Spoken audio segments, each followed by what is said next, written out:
पीठांबर फणीवर वंदना सरळ तोंड वक्र सुंदर नयना सासा मासा वरपारे सदना संकष्टी पावावे निर्वाणी रक्षावे सुरवंती ओवाळू आरती ओवाळू कर्पूर गौरा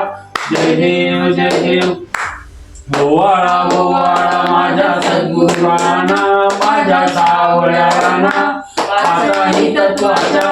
पाचाही प्राणाच्या ज्योती लावल्या जाना निरंकार वस्तू कैसी आकारा